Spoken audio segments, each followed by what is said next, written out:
जय हिंद। Finally Starlink got permission from government to operate in India. दुनिया का सबसे बड़ा space based communication company Indian government से after 2 year of filing an application permission ले चुकी है कि हम इंडिया में सैटेलाइट कम्युनिकेशन सिस्टम को चला सकते हैं। और देखो, स्पेशली बात करें इंडियन गवर्नमेंट की, इंडियन गवर्नमेंट ये चीज चाहता नहीं था कि कोई बाहर का फॉरेन प्लेयर आए और हमारा जियो और एयरटेल और हमारा इंडियन प्लेयर को हार्म करे। लेकिन यार, अमेरिका और इंडिया का ट्रेड डील तो सबको पता है, $500 बिलियन हमको टच करना है बाय 2030। तो हमको ये चीज अपने देश में लाना पड़ेगा। जो भी बिजनेसेस अगर यूएसए में इंडिया में आना चाहेंगे तो उनको परमिशन देना पड़ेगा हमको, और इंडियन जो बिजनेसेस है यूएसए में जाना चाहेंगे तो वहां पर भी हमको परमिशन देना पड़ेगा। हालांकि गवर्नमेंट अगर थोड़ा सा गहराई से देखे तो 2 साल से रुक ही रही थी कि नहीं, तुम अभी मत आना, हम तुमको अभी परमिशन नहीं दे सकते। लेकिन 2025 के स्टार्टिंग में जो डील हुई अमेरिका और इंडिया के बीच में,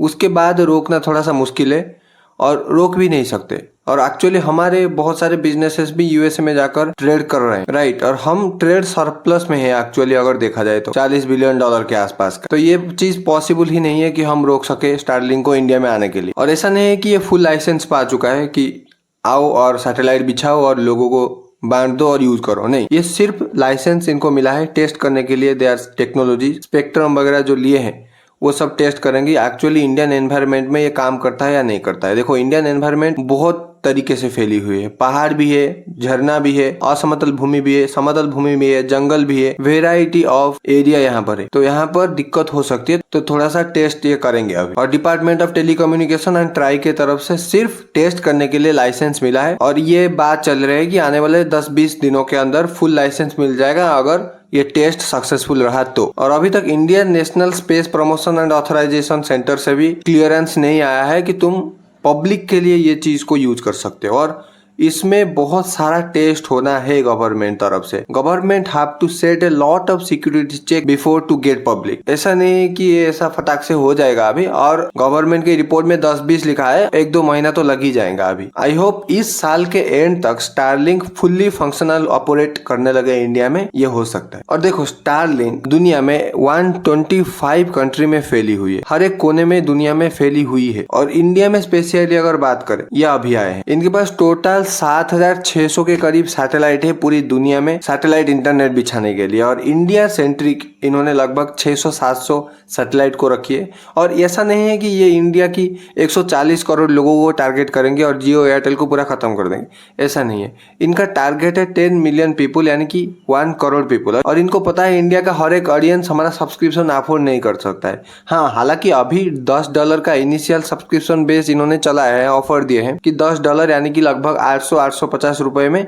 तुम 1 महीने का स्टारलिंक का सब्सक्रिप्शन ले सकते हो। लेकिन यार, ये कॉस्ट से स्टारलिंक नहीं चलने वाला। स्पेस इंटरनेट बहुत महंगा होता है एक्चुअली। और यूएसए में अगर देखोगे तो 6-7 हजार का इनिशियल बेस प्राइस है, और इंडिया में एटलीस्ट 4-5 हजार तो होगा ही होगा। बांग्लादेश में 4-5 हजार रुपए है ऑलमोस्ट, अगर वो हमारी करेंसी और उनकी करेंसी को एक्सचेंज करे तो 4-5 हजार का सब्सक्रिप्शन नॉर्मल ऑडियंस तो लेगा नहीं, वो एलाइट क्लास का ऑडियंस लेगा। Tier 1 Tier 2 सिटी के लोग रहते हैं, वहां पर लेंगे। तो 1 करोड़ लोगों को ये टारगेट कर रहे हैं। तो इसीलिए इनका सैटेलाइट भी बहुत कम नंबर में इंडिया में फोकस है, 600-700 के लगभग नंबर। और इंडियन ऑडियंस अगर देखा जाए तो दुनिया का 16% लोग इंडिया में रहते हैं। और India world largest telecommunication market भी है अगर नंबर के बेसिस पर देखा जाए। लेकिन यहाँ पर एलाइट क्लास के लोग बहुत कम रहते हैं, पैसा खर्च करने वाले लोग बहुत कम रहते हैं। और हमारा पर कैपिटा इनकम भी इतना कम है भाई साहब, $2600। यूएसए का $70,000। तो वो स्टारलिंक का सैटेलाइट आराम से अफोर्ड कर सकते हैं,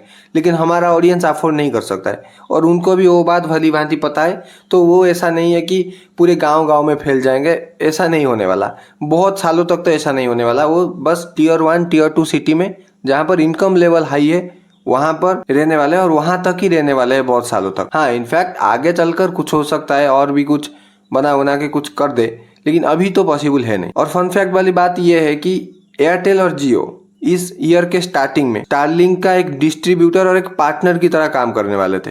और कुछ हद तक इन्होंने कॉन्ट्रैक्ट वगैरह बना भी लिया था कि हाँ, हम तुम्हारे साथ काम वगैरह करेंगे। लेकिन after some period of time, in fact फरवरी और मार्च में इन तीनों के बीच में अनबन होने लगी और ये कंफर्टेबल नहीं हुए अपने आप में बिजनेस करने के लिए। मे भी अंदर ये हो सकता है कि स्टारलिंक का जो टर्म एंड कंडीशन है एयरटेल और जियो को पसंद नहीं आया होगा तो कंटिन्यू नहीं रही। और मैंने इसके ऊपर एक डिटेल वीडियो भी बनाया था, इनफैक्ट 2 वीडियो बनाया हूँ कि स्टारलिंक कैसे इंडिया में आने वाला है, और जो $10 का सब्सक्रिप्शन प्राइस है उसके ऊपर भी मैंने डिटेल वीडियो बनाया है। ये 2 वीडियो का लिंक डिस्क्रिप्शन में है, जाकर देख सकते हो अगर डिटेल में स्टारलिंक के बारे में जानना है कि एक्चुअली स्टारलिंक कैसे ऑपरेट करता है और स्टारलिंक इंडिया में कैसे कुछ फंक्शन करने वाला है और आगे कैसे बढ़ने वाला है। और स्पेशली जो स्टारलिंक का $10 पर मंथ वाला सब्सक्रिप्शन वाला वीडियो है उसमें मैंने बताया है एक्चुअली $10 में स्टारलिंक कैसे सरवाइव करेगा और कैसे वो प्राइस को इंक्रीज करेगा। Link is in the description, you can see it. और देखो एक्सपेक्टेड ये है कि इंडिया में 2025 के एंड तक, और वो नहीं होगा तो लगभग नवंबर तक स्टारलिंक ऑपरेट हो जाएगा और फुली फंक्शनल हो जाएगा। तुम सब्सक्रिप्शन बाय कर सकते हो बड़े आराम से ऑनलाइन बुक करके। और पाकिस्तान में भी ये एक्सपेक्टेशन है कि इस साल के एंड तक ऑपरेट हो जाएगा। उनका गवर्नमेंट की तरफ से एनओसी मिल चुकी है, नॉन ऑब्जेक्शन सर्टिफिकेट क्लियरेंस मिल चुकी है, और स्टारलिंक अभी आराम से पाकिस्तान में भी सैटेलाइट इंटरनेट प्रोवाइड कर सकता है। लेकिन अभी टेस्ट बस्ट होगा वहां पर, उसके बाद स्टारलिंक सैटेलाइट पाकिस्तान में ऑपरेट कर सकता है। और उसके ऊपर भी मैंने एक डिटेल वीडियो बनाया है कि पाकिस्तान में एक्चुअली स्टारलिंक सैटेलाइट को एनओसी मिल चुकी है और वो ऑपरेट करने वाला है। वो भी link is in the description, जाकर उस वीडियो को भी देख सकते हो। और बांग्लादेश में पिछले महीने फंक्शनल हो गया है, लोग वहां पर बाय कर सकते हैं। 4,500 रुपए पर मंथ का बेस स्टारलिंक का सब्सक्रिप्शन है। कुछ स्पीड लगभग 20-30 MBPS पर सेकेंड का मिल जाता है और टॉप कस्टमर्स वो यूज कर रहे हैं। बांग्लादेश भी इकोनॉमिकली वीक है as India, but top customers तो सब जगह होते हैं ना, हर एक कंट्री में कुछ टॉप लोग होते हैं, वही यूज करने वाले हैं भाई ये सब चीज। और Bhutan is the first country in our continent on which Starlink operate. फरवरी 2025 में भूटान ऑल परमिशन क्लियर कर दी, ऑल एनओसी वगैरह क्लियर कर दी, गवर्नमेंट अप्रूव कर दी कि जाओ चलाओ सैटेलाइट इंटरनेट, कोई हमको ज्यादा दिक्कत नहीं है। स्टारलिंक ने कस्टमर एक्वायर करना शुरू कर दिया और अभी तक चल ही रही है। भूटान में स्टारलिंक ऑपरेशनल है। और हमारे इंडिया में जब ये ऑपरेशनल होगा उससे पहले लॉट्स ऑफ टेस्ट होना बाकी है, सिक्योरिटी चेक होना बाकी है, बहुत सारे फेजेस में गवर्नमेंट देखेगा कि एक्चुअली ये इंटरनेट सिक्योर है या नहीं है, प्राइवेसी मेंटेन होगा या नहीं होगा। देखो जियो और एयरटेल हमारे कंट्री का कंपनी है और उनका डेटाबेस वगैरह हमारे यहाँ पर, लेकिन अगर स्टारलिंक इंटरनेट की बात करें, सैटेलाइट स्पेस में रहने वाला है और हमको ये देखना होगा कि यार ये एक्चुअली सही भी है या नहीं भी है हमारे इंडियन ऑडियंस के लिए। ऐसा नहीं है कुछ गलत हो जाएगा। इतना बड़ा बिजनेस मैन है भाई साहब, इनके दिमाग में होगा यार सिक्योरिटी चेक गवर्नमेंट तो करेगी ही करेगी, हमको हर चीज को ध्यान रख के चलना पड़ेगा, इनके देश के हिसाब से चलना पड़ेगा। ऐसा नहीं कि हम मनमानी करें, ये हो नहीं सकता। और देखो ऑनेस्टली अगर मेरा बात करूं, जियो और एयरटेल के ऊपर क्या खतरा है, एक्चुअली इतनी ज्यादा फर्क अभी एटलीस्ट 2-3 साल तक तो नहीं पड़ने वाला है। अभी इंडियन ऑडियंस की अगर बात करें, वैसे तो उनके पास पैसा ही कम है, उनकी लेवल ऑफ इनकम ही इतनी कम है, तो पहले बात वो अफोर्ड नहीं कर पाएंगे। और स्टारलिंक जो $10 पर मंथ का सब्सक्रिप्शन दे रहा है, ऐसा नहीं है कि 850 रुपए में वो जो सेटअप वगैरह है सब मिलेगा,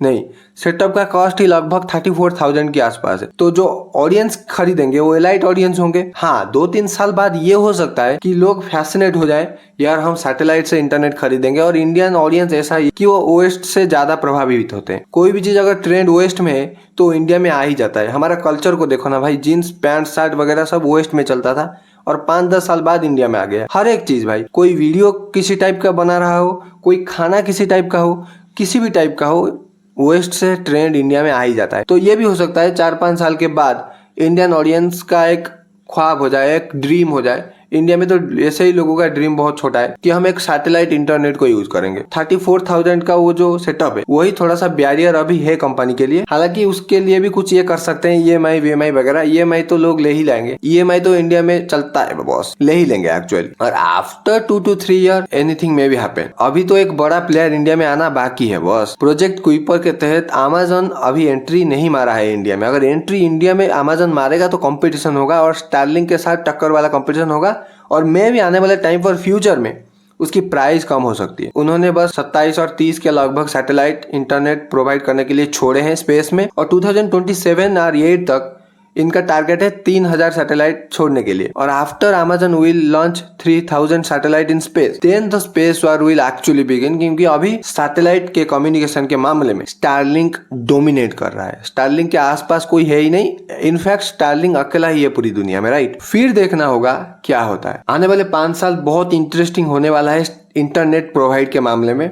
और वैसे देखा जाए तो जियो और एयरटेल का कस्टमर बेस बहुत ही बड़ा है और जियो और एयरटेल का मेन फोकस सिम ही है भाई। 400-500 मिलियन कस्टमर जियो और बोथ एयरटेल के पास है, और मिला दो तो 100 करोड़ लोग इनके पास है ही है, इनका सिम यूज करते हैं। इंटरनेट मिला जुला के 70-80 करोड़ लोग यूज करते हैं, और उसमें से ही एलाइट क्लास के 1 करोड़ लोग जाने वाले हैं स्टारलिंक के पास। हाँ, फर्क तो पड़ेगा, लेकिन इतनी ज़्यादा फर्क नहीं पड़ेगा कि कंपनी ही बहुत घाटे में चले जाए और कंपनी का बहुत लॉस हो और शेयर वगैरह कंपनी का ड्रॉप हो जाए। इतना ज़्यादा कुछ होने नहीं वाला, लेकिन हाँ, इफेक्ट तो पड़ेगा। और आने वाले कुछ टाइम के अंदर ये भी हो सकता है कि 3-4 करोड़ लोग इसमें इंटरेस्ट ले ले और ये चीज़ को आप भी कर ले और अप्लाई कर ले और खुद यूज करने लग जाए। लेकिन ऐसा नहीं होगा कि भाई साहब पूरा ऑडियंस ही इन्होंने इधर उधर कर दिया और सैटेलाइट इंटरनेट को इंडिया यूज कर रहा है पूरी तरीके से। ऐसा नहीं होने वाला। जियो और एयरटेल अभी तक पूरे गांव में घुसे ही नहीं है। हमारे गांव में अभी तक जियो और एयरटेल का